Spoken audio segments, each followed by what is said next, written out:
Bonjour tout le monde. Cette semaine, on va parler d'un cas d'usage de l'intelligence artificielle générative qui m'intéresse particulièrement. Pourquoi? Parce que c'est un cas qui va vraiment sauver du temps, puis va nous aider à pouvoir régler un problème qui est quand même assez fastidieux, c'est de créer des métadonnées. Je ne sais pas si vous le savez, mais pour qu'un magasin puisse afficher des milliers de produits sur un site web, par exemple, ou pour s'assurer que tous les produits, que tous les items soient bien répertoriés, bien, ça prend beaucoup de jus de bras, ça prend beaucoup de temps et ça prend des grandes équipes qui rentrent et qui génèrent de l'information dans des systèmes. Souvent, cette information-là, c'est de l'information qui est des doublons. Des fois, c'est de prendre de l'information qui vient d'un système, puis de la convertir, de l'amener vers un autre système.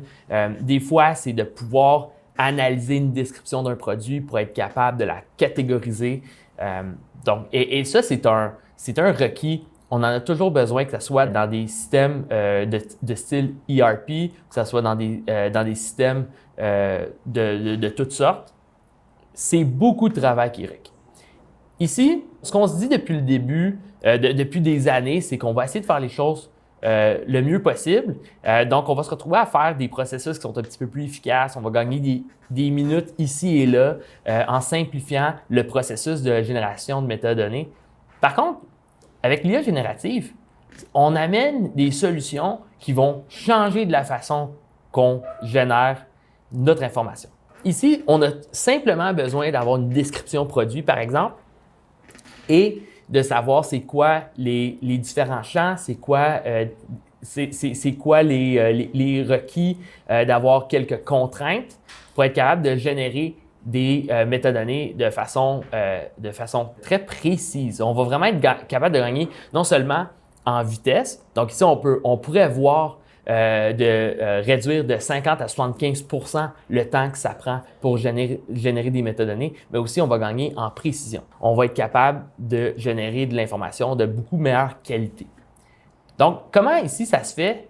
C'est en se basant sur les métadonnées qu'on a déjà dans nos systèmes. Donc ici, on n'a même pas besoin de sortir de nos systèmes. On prend de l'information qu'on a déjà, puis on s'en inspire. On prend ces exemples-là et on les fournit à l'IA générative. Donc, on prend une description produit, on prend des exemples de métadonnées et on dit essentiellement de répliquer cette structure-là et le tour est joué. Donc, en fait, ici, je vais vous donner un exemple. On peut prendre une quincaillerie ou une épicerie, par exemple. Prenons une épicerie.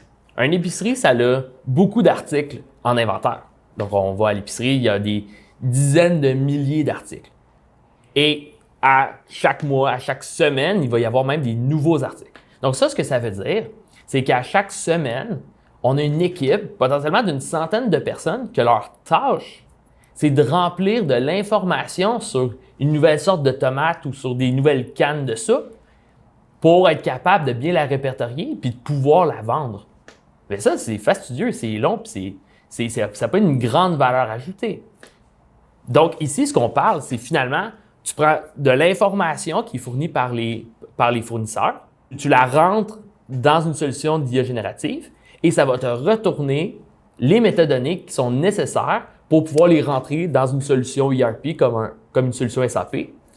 Et à partir de cette solution SAP, quand les métadonnées sont entrées, le tour est joué et on peut se retrouver à vendre l'article puis l'ajouter sur les tablettes. N'hésitez pas si vous avez d'autres idées de use case, ça me fait plaisir d'en discuter.